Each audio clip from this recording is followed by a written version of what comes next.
Hi. Thank you for coming, and I'm really happy to be here. I'm going to tell you the biggest story I know about. It's the evolution of life on Earth, the biggest battle ever fought, and what the beginning of a revolution looks like.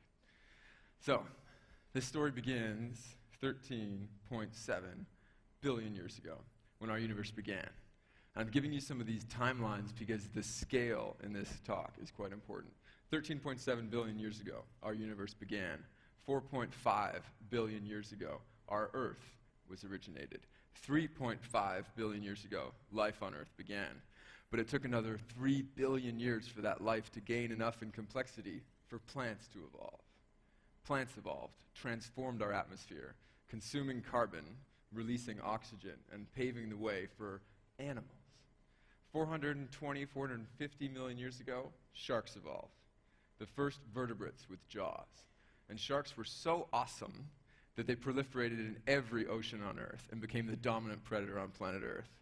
Since sharks arrived, there have been 5 mass extinctions that almost wiped life and sharks off the planet. But life prevailed in each of those circumstances. Now, 30 some odd years ago, a chubby, nerdy fish kid fell in love with sharks. I was 9, and I found my first shark in the Cayman Islands. And instead of being a massive predator that wanted to kill me, this shark was afraid of me, transforming my view of sharks. I came to Western, became a wildlife photographer, and took my first photo assignment to the Galapagos Islands in Ecuador.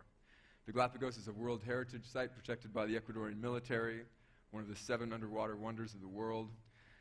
Hammerhead sharks in the Galapagos congregate in schools like they do in no other place in the world, and this was the most exciting photo assignment of my life. I was 20, fresh out of Western. When I arrived in the Galapagos, it took 4 days to get to the Galapagos and to get to Darwin and Wolf Islands, the 2 northernmost islands in the archipelago, 160 miles from the Galapagos, which is 900 miles from Ecuador, in the middle of the ocean. I couldn't be more excited because hammerhead sharks are social. They control populations in their school by how big and aggressive and badass the females are and whether they let the males in or not. But when I arrived in the Galapagos, I found a fishing line that would stretch from Earth to outer space with 16,000 baited hooks and hundreds of dead sharks. Sharks were being killed in the most protected marine reserve on Earth, in a UNESCO World Heritage Site, protected by the Ecuadorian military. In one of the 7 underwater wonders of the world, sharks were being killed. And I couldn't believe this. Why would sharks be getting massacred in the most protected place on Earth? I did a bit of research and found out, yeah, sharks are getting killed there, but the rest of the oceans, which are not protected, were in even worse shape. Shark populations had dropped 90% in 30 years. 90% of the oldest, longest-lasting, most important predator the planet has had been wiped out in my lifetime. Now, this was the most devastating thing in the world for me, and I couldn't understand how could this be happening. It was happening because of a delicacy in China.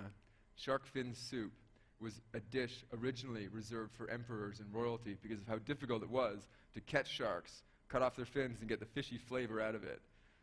But when China began wide-scale trade with the rest of the world in the mid-'80s and the middle class boomed, all of a sudden everybody could enjoy shark fin soup. And so we were killing 100 million sharks a year for shark fin soup. And because shark fins are worth a few $100s per pound, people would pull sharks out of the water, cut off just their fins, and throw the rest of the body back, wasting 95% of the animal. The often still alive animal was thrown back into the water to die. We were doing this while 10 million people die of starvation every year, contributing to humans wasting 54 billion pounds of dead fish that's brought out of the ocean, killed, and thrown back because it wasn't our target fish. So I spent the next year trying to get the word out using magazine articles and my talents as a photographer. I set up a fund with the Charles Darwin Research Station in the Galapagos so that people reading these articles could donate to putting a patrol boat in the Galapagos, based on the premise that humanity's good, that all we needed to do was educate people and they would go to bat and fight for sharks like they fight for pandas and elephants and bears. And it didn't work at all. We got $1,300 in donations, and I spent $40,000 traveling the world getting photographs of this stuff. So I figured, what could I do? How could I change the world? How could I do something bigger? And at the same time, George Lucas was shooting Star Wars on these giant high-definition video cameras. So I figured, what if I could make a movie? I went to all my photo editors, and I lied, and I said I'm going to do my next photo assignment with digital cameras. Got them to give me a bunch more money. My girlfriend at the time bought me 2 books on how to make movies. And I had 2 movies on my laptop computer, Snatch and Amelie. And that was my entire film school. And I set out to make a pretty underwater movie about sharks with no people in it. And this is a trailer for what eventually became SHARKWATER.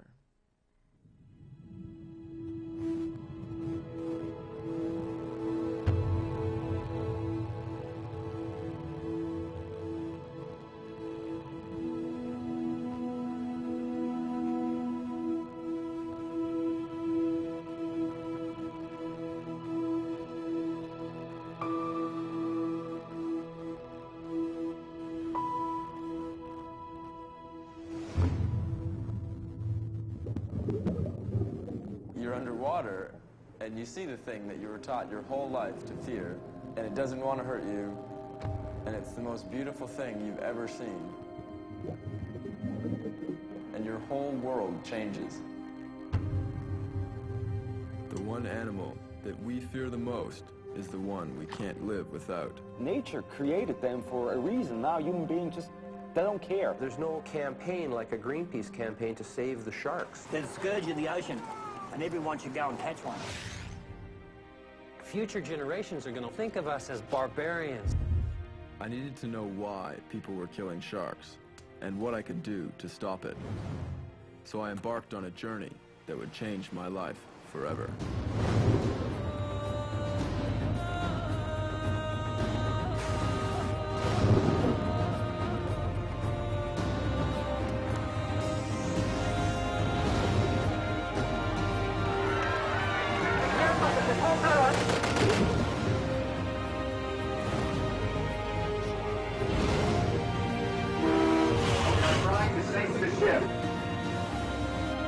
We're not stopping.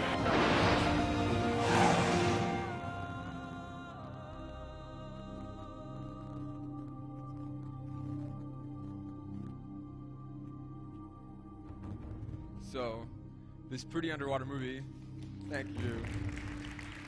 Thank you. So, I set out to make SHARKWATER having no idea what I was doing.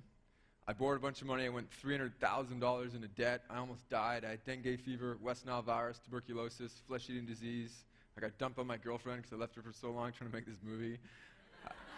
I had to move back in with my parents after that because I had no idea how to make a movie and I was so massively in debt.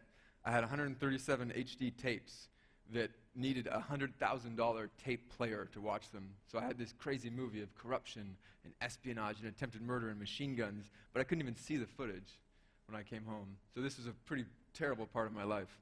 But we stuck it out and we went forward, and it took 4 years and eventually 12 countries to get SHARKWATER off the ground. But we stuck to it, partially because I took that first massive step and became so indebted to the process of trying to change the world that I had to see it through to completion. But our main goal for the movie was China, because that's where the most shark fin soup consumption is. We managed to get Yao Ming to do a TV commercial for us, and we had a movie premiere in China when we were about to get SHARKWATER seen the next day by 120 million people. And at the movie premiere, a young woman puts up her hand and says, "Why stop us from eating shark fin soup if, according to the UN, all the world's fisheries will have been collapsed by 2048?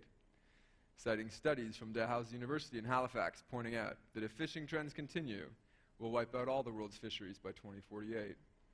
And for me, this was a devastating blow. It didn't matter if we stopped people from finning sharks if we were going to wipe out everything anyways. So I had a bit of a crisis. The last 6 years of my life trying to save sharks, the pinnacle of what I thought I could do as a human, meant nothing.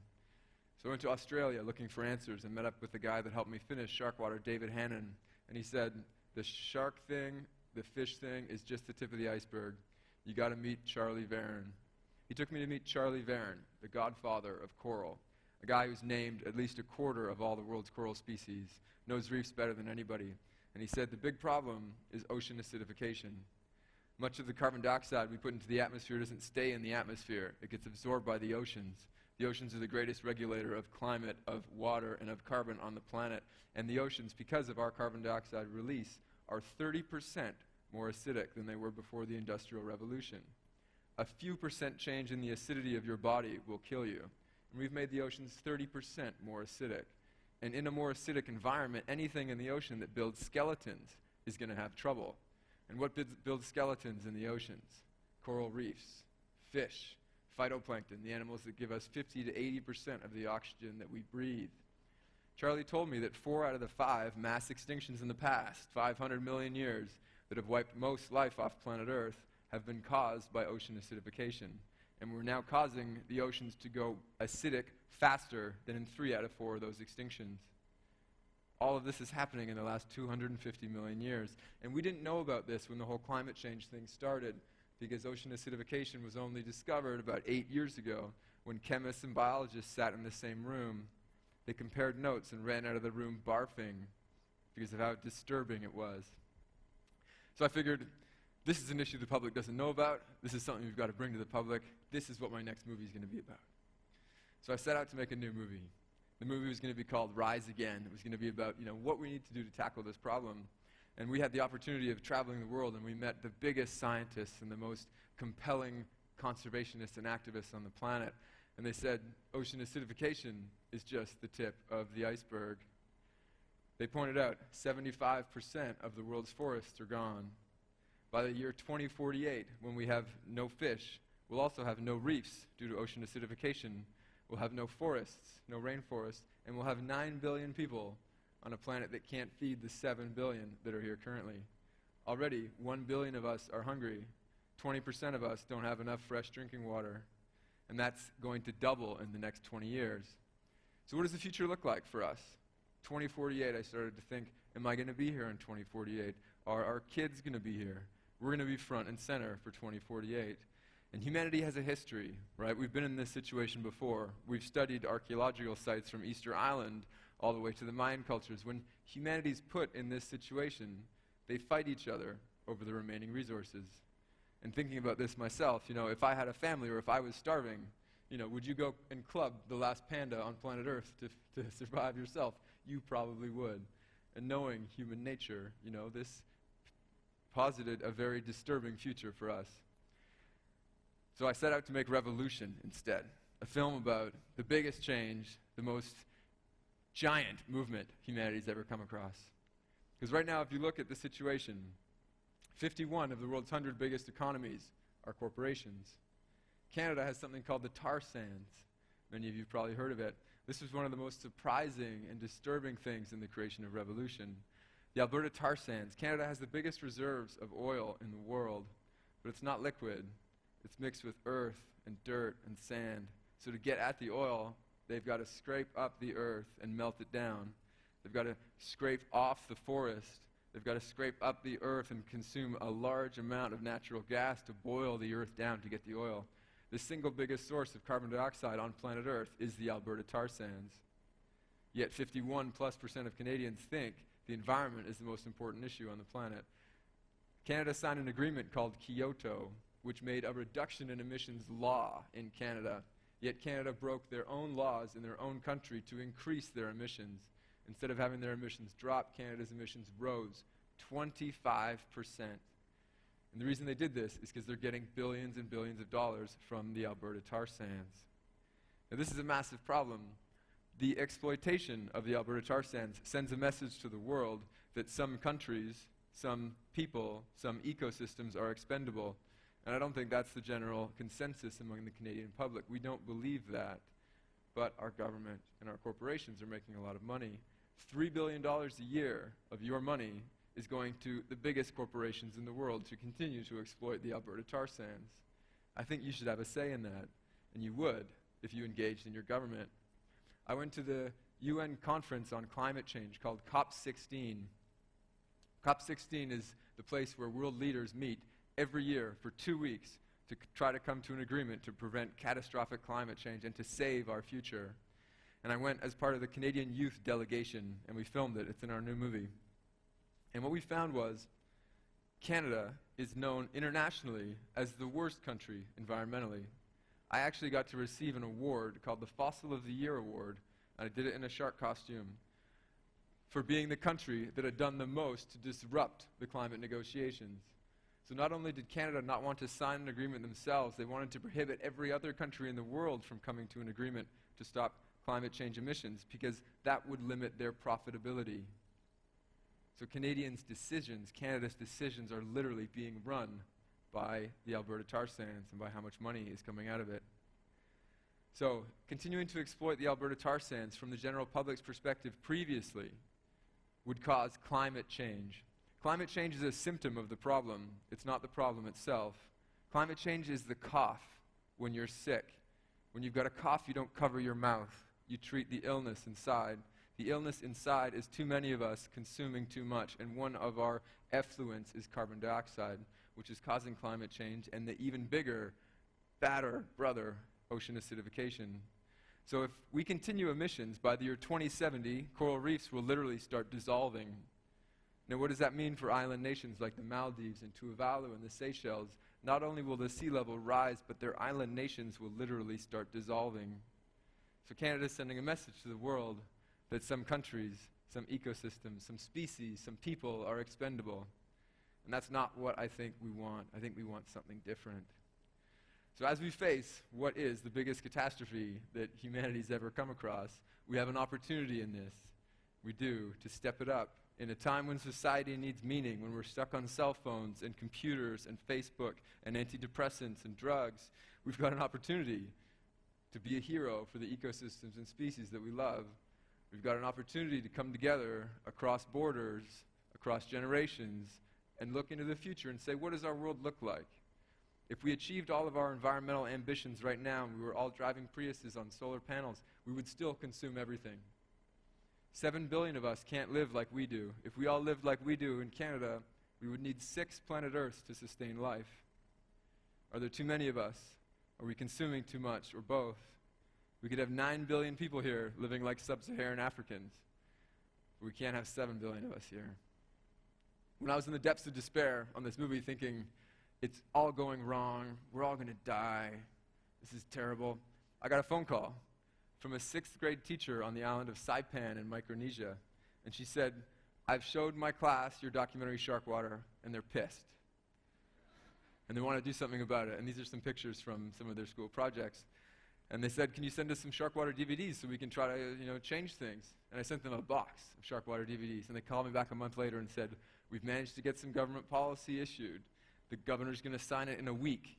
Can you come to Saipan, Micronesia, and watch this happen? I flew to Saipan, Micronesia, and watched a grade 6 class make Saipan the 2nd place in the world to entirely ban shark fins. It works.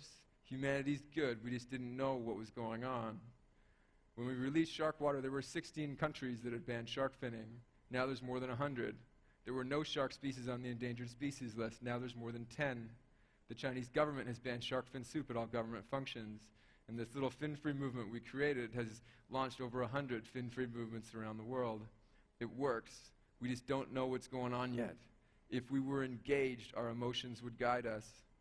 There's no institution, there's no conservation group, there's no government that's guiding us to a world that works, right? Instead of scraping by on this planet with extinctions and overpopulation and pollution, we should be thriving. We're smart enough, we're strong enough, we're evolved enough. This should be amazing. We should be going to our rivers and our lakes for fish, not salmon farms with freaking fish from the other coast. We should be having thriving, diverse forested ecosystems everywhere. What if we got this right? What if we designed Earth to be beautiful for us and for all the species that lived here, instead of scraping by with extinctions and going down a very dark path like we're headed? We have that opportunity if everybody knows what's going on. If we engage in our emotions, they'll guide us. We'll feel good about stuff that supports life on Earth and future generations and species, and feel bad about stuff that's destructive. But we can't engage that. Our humanity can't guide us until we know what's going on. So to educate everybody, we made a movie called Revolution. It comes out on more movie screens with more money than any documentary in Canada's history, April 12th. And this is a trailer for it. I'm counting on you to help me promote it, because we're going up against G.I. Joe. And G.I. Joe's got millions of dollars, and we've got you.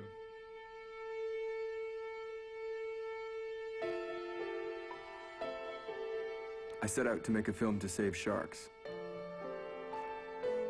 and I'm in way over my head. We have a decision to make, and we don't have much time.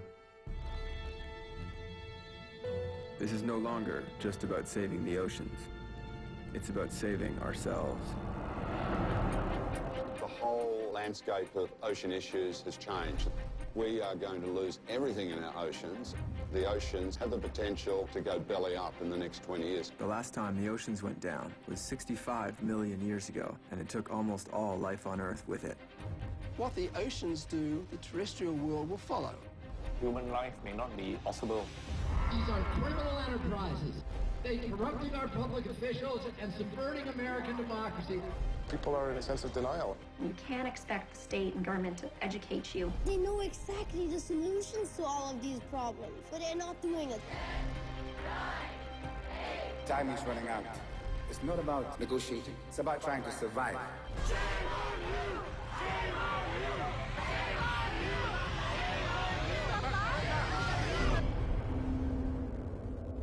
It's about life!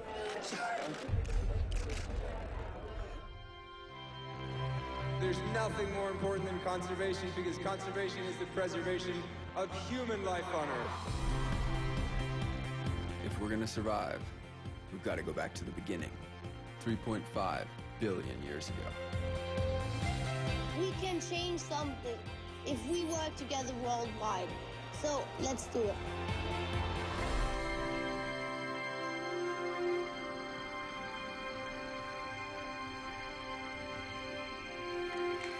Thank you. Thank you, thank you. So this is it. This is it. This is the generation. This is the task of your time. Are we going to save the ecosystems we depend on for survival, or are we going to live in lack and starvation and crisis and fight each other over what's left? We've got an opportunity to turn this around. Governments work if we engage in them. If you told your government to sign a treaty, they would do it, but we're not doing it. This is our task. This is our opportunity. This is your future. This is your future. You've got to take it, or you've got to let it go. You've got that ahead of you. So I hope you guys will join us. You've got an opportunity to become a hero. Everything you love is in jeopardy. And because of that, that's a rallying call to say, design your life differently. Don't follow the traditional path. Do it. And I think we can achieve paradise on Earth. So be a hero. Thank you.